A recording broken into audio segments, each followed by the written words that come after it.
All over the country that testing centers are over-reporting the true number of coronavirus cases. One America's Pearson Sharp has more as hospitals admit their data is flawed. With the mainstream media sensationalizing coronavirus cases across the U.S., other reports are pouring in that hospitals are intentionally inflating their numbers of COVID-19 patients.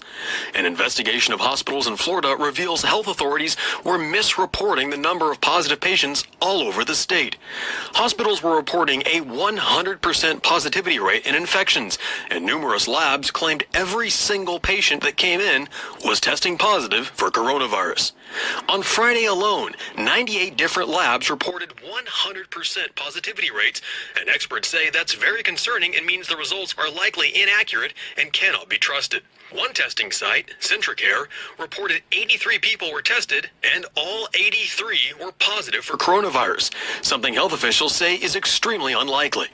Yet when investigators contacted hospitals like Orlando Health, which was reporting a 98% positivity rate, the hospital admitted there were errors in their report. The actual positivity rate wasn't 98%, as they had claimed, but just 9%.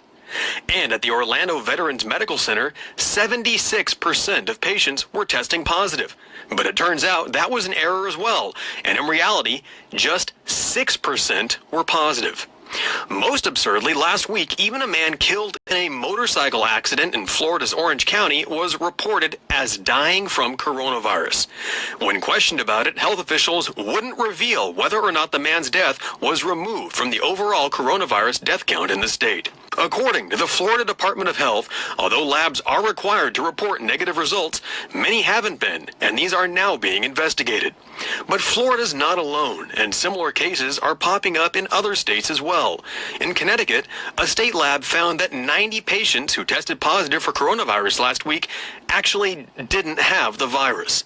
The State Department of Health revealed there was a flaw in the testing leading to false positives.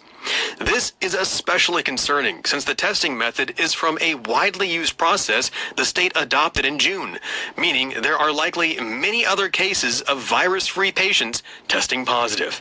And in Rhode Island, another 113 patients without any coronavirus at all tested positive at a private lab based in New York. Health officials say the patients received false positive results and the testing method is being investigated. Based on these examples alone, it's clear that testing facilities and hospitals are likely significantly inflating coronavirus cases. That means despite the dramatic reports from the mainstream media, the true number of cases is likely much lower than what's being reported.